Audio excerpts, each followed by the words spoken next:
Hello guys. It's been a long time. Today I'm back to share with you some kinds of splices which is commonly used in the most wiring jobs.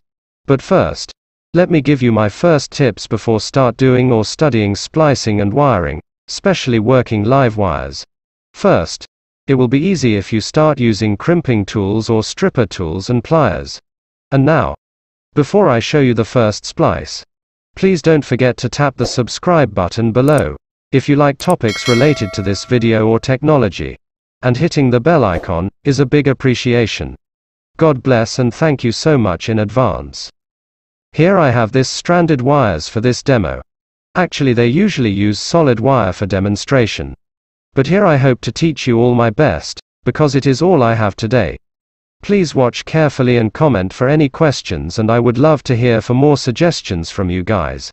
I started self-studying different splices. Yes. All by myself. It would be easy if you start with the tools. What tools you need and how to use the tools. And take note. When start trying splicing wires with power, please remember that you must not work alone. Practice holding wires and twisting with pliers without touching the copper or without getting electrocuted. Look at this tool I'm using is my stripper tool. Can also cut and for crimping. It's the best tool when working live wires. First I will show very first basic splice. This is called common splice.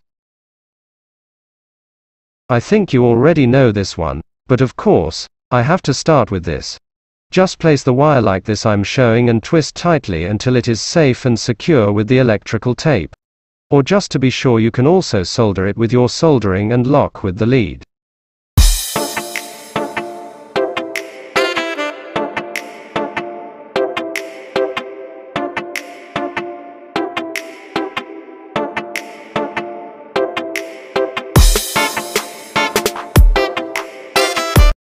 Our second splice is called Y-splice. We do this splice when connecting wire in the middle of the wire, creating a letter Y connection. Once again it will be easy using this stripper tool, and pliers for twisting wire to avoid electrocuted. Some electrician always use lead to lock the connection.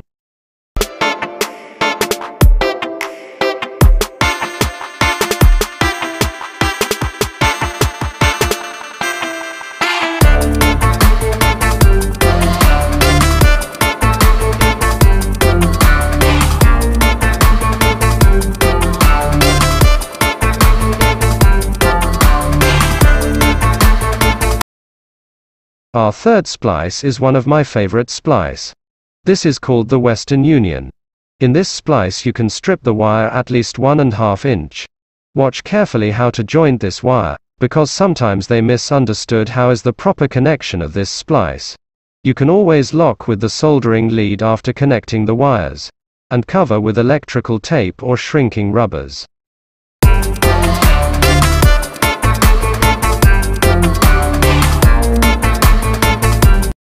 I suggest to use pliers when doing this splice to avoid electrocuted, especially to have a very good connection and tight as it must. The next splice is called the Western Union, the long tie splice. This one is longer than the previous one.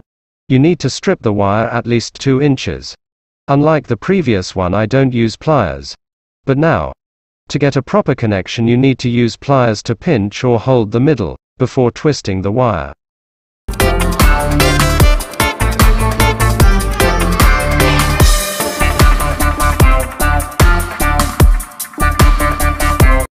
As you can see, if you did a very nice connection, the wire won't lose as you try to pull the wires.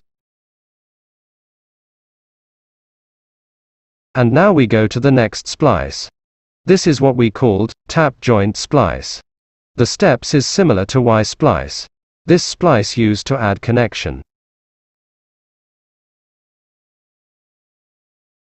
Example, this is your active wire which have power. Be careful with the steps. Before stripping this wire much better you prepare first the wire you have to connect. And always use pliers to tie the wires or rubber gloves to avoid electrocuted.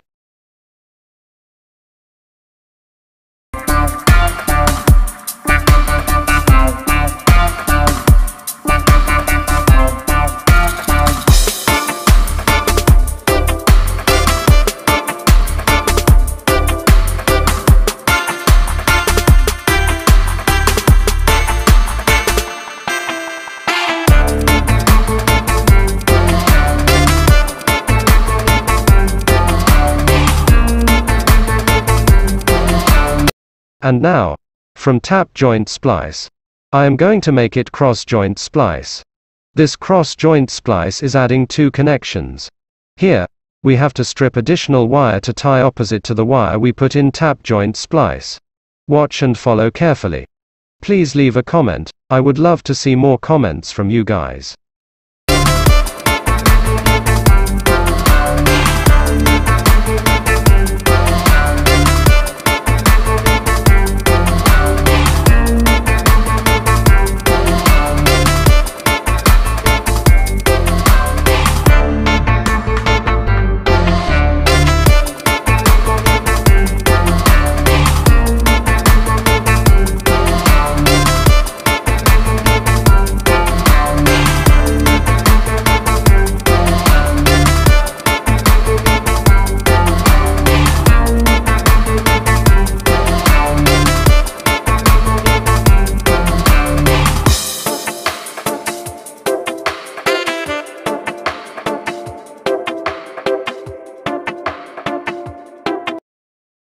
The next one is the aerial tap joint splice. This splice is used as a temporary tap which is usually done in construction sites. The easy twist will facilitate tap wire movement. But for me, instead of using this splice, you can also use alligator's clip instead. In the Philippines I can only see this splice in some events. Birthdays, anniversary or any party or gathering event outdoors. And you can also share with me your own way. And I would love to know that as well. The eighth splice, the fixture joint, is used to connect a small diameter wire, such as in a lighting fixture, to a larger diameter wire used in a branch circuit. Like the rat tail joint, the fixture joint will not stand much strain.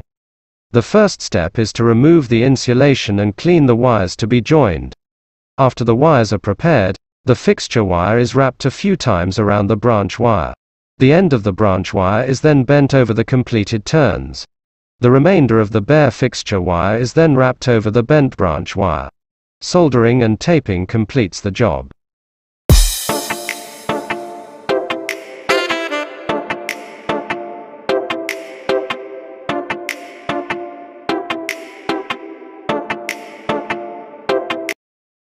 This next splice is called McIntyre sleeve. Is used for splicing copper or steel telephone and telegraph line wires. Done through twisting two unwrapped wires, then wrap the remaining wires and loop together.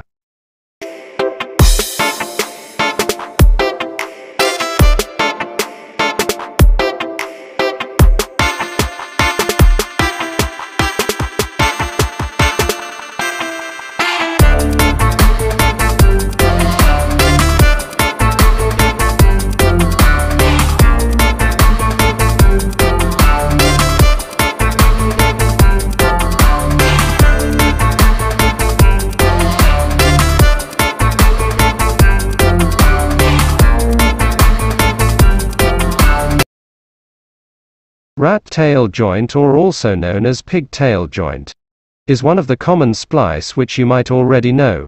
Used to connect fixture lead to conductors and to join conductors in outlet boxes. Done by simply twisting two solid wires together to form a rat tail-like joint. But in this demo I am using stranded wires. But still, important is how to do the twisting to form a rat tail-like.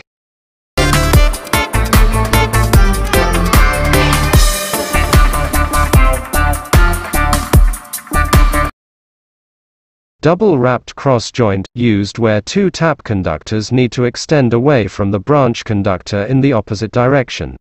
Double-wrapped is somewhat similar to ordinary cross joint but done through looping two wires simultaneously to secure strength.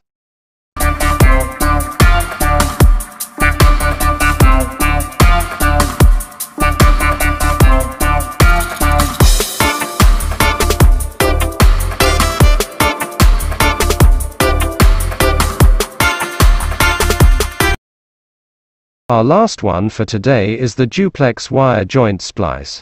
Duplex wire splice, used in conduit systems wherein duplex wires are used. It is done by making two Western Union small tie splices adjoining together side by side using electrical tape.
That's all for today.